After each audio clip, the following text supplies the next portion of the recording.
Well, this locomotive chassis is a little greasy here and plenty dirty from sitting in the engine house and sitting in a bucket for the last year. So I've got my favorite degreaser slash cleaner, water-based, and give it a good scrub here with a toilet brush that has only been used for scrubbing motorcycle chassis. So don't worry, it's not gross. I'll give this thing a good scrub. Looks like I might have to use the scouring pad.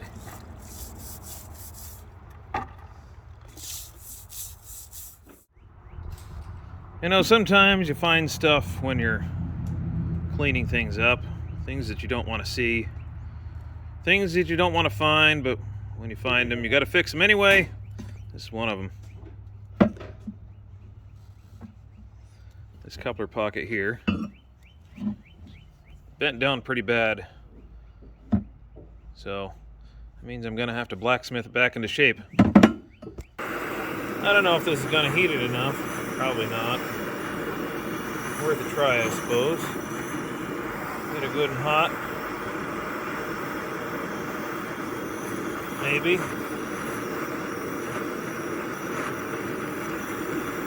Something tells me acetylene would be better.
I really don't think that's enough, but we'll try it.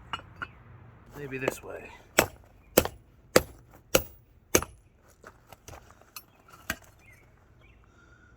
Oh, making headway.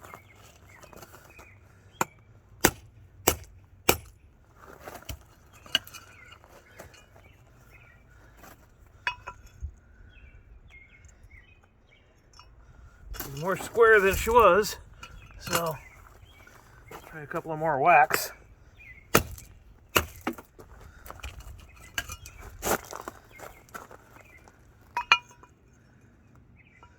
Oh, let's see. Let's eyeball it. Yeah, a couple more whacks with the old hammer, that ought to do it. Stick it on top of the anvil this time. Well, you know, it's hard to do on gravel. There's probably a better way to do this, like maybe on the concrete floor, but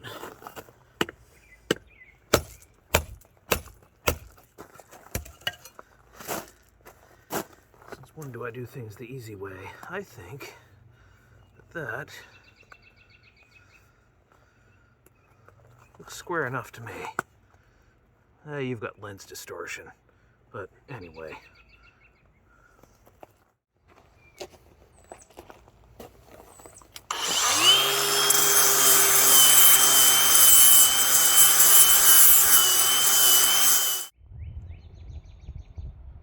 You know, this project was supposed to be just replacing traction motors. I might have gone overboard a little bit. Off camera, I decided I'd take the frame apart the rest of the way, saw some surface rust and said, no, I can't have that. Stripped everything down to bare metal, shot primer on it this morning, and this afternoon I shot 2 coats of gloss black paint on this thing. So yeah, I might have gone a little overboard. It's going to look great when I'm done.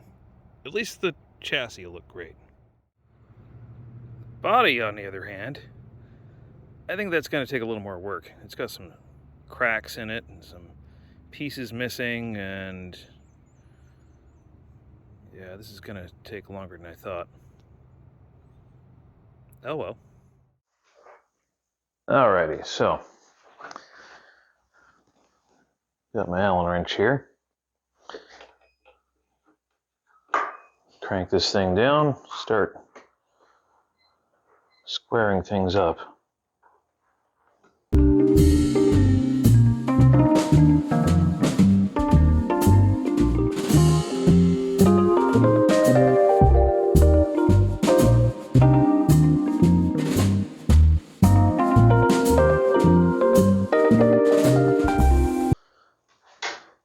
And perhaps before I get too far, I should check to see if the traction motors fit. So let's see. Will it fit? It will not. I need to take a side off, so good thing I checked now, I suppose.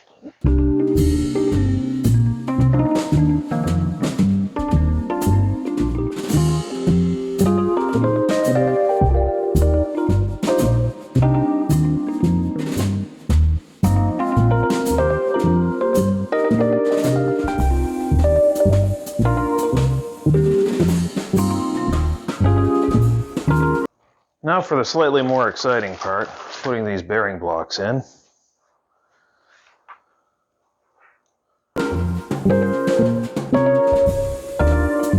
So we're going to lay out our pieces here.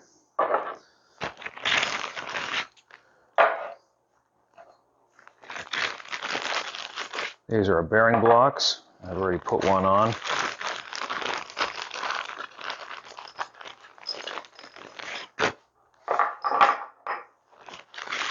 Each one takes 2 screws, 2 bolts,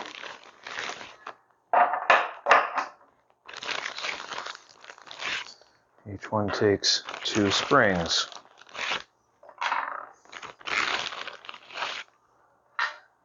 Alright, that's all those pieces. And we have a fake cover that goes on one of the flat cars, and these screws here that mount the body to the frame. So now I'm going to put the second bearing block in here.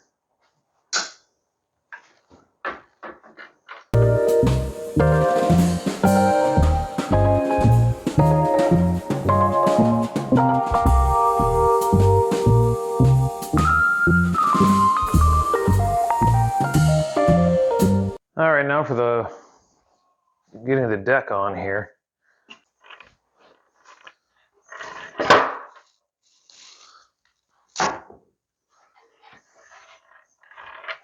All right, so we've got to take the loops out of these traction motor leads.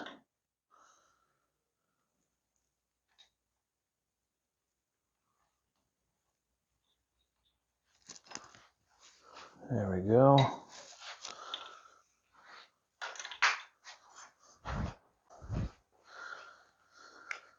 So the leads will go into a piece of wire loom, but I first have to determine which one's which, don't I? Yes. So I'll have to tape them together on one end, so then I don't get them screwed up. So I will arbitrarily choose 2 different colors of electrical tape. The colors don't matter. All I'm doing is making sure I don't forget that these 2 go together.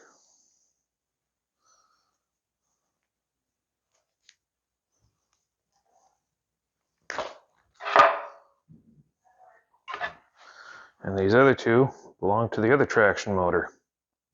It's going to be important later. All right, now I'll take the wire loom here and I'll just kind of Jam everything into it.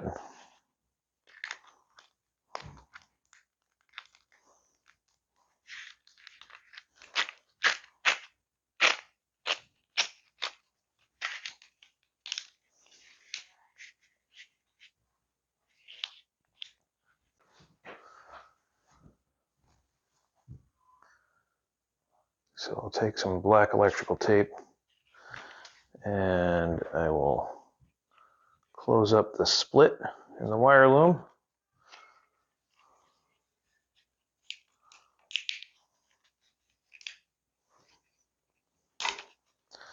No need to go all the way up it, just close the split on one end, and I'll close the split on the other end once I get the deck on top.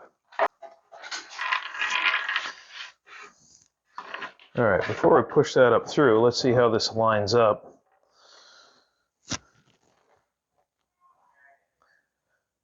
Yeah, I think that'll line up here. Maybe, maybe not. I might have to adjust these mounts. I think I'm going to have to, actually.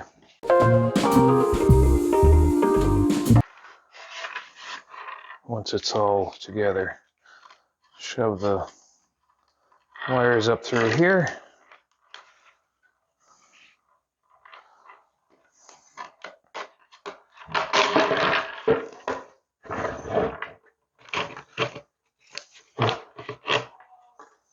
There we go. 2 hours later, I finally have these rather oddball size 1/4-28 flathead screws. I never thought that they'd be so hard to find.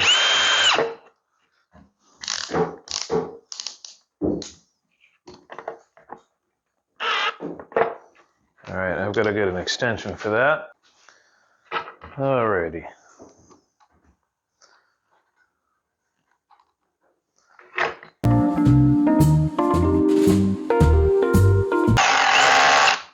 There we go. Now that's down below deck where it should be.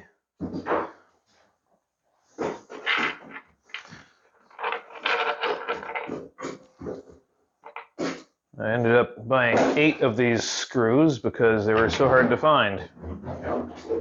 So, it never hurts to have a spare.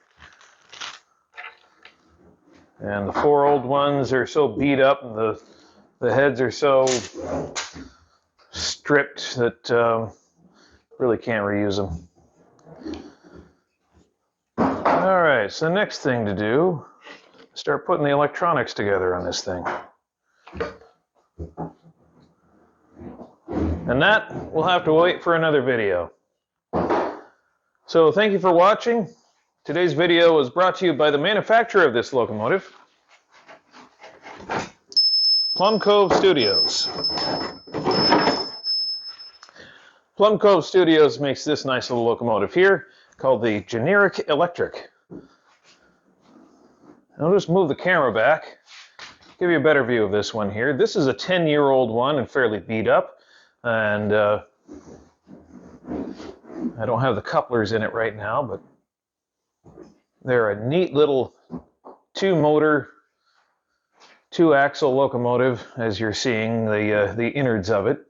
There's not a whole lot to it. They're pretty simple, and the whole idea behind the design of this locomotive is to go to some friend's track or a club track, throw it in the back of your compact car and go down, have a blast running around a track, and then come back, and not having to become a rigger or or some kind of hauling specialist.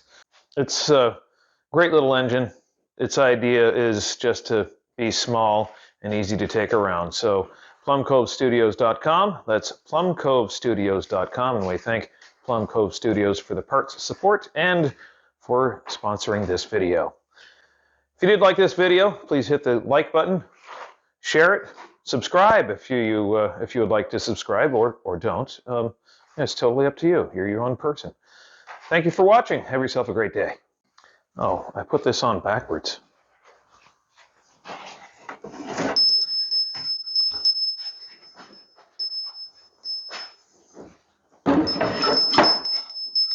That's better.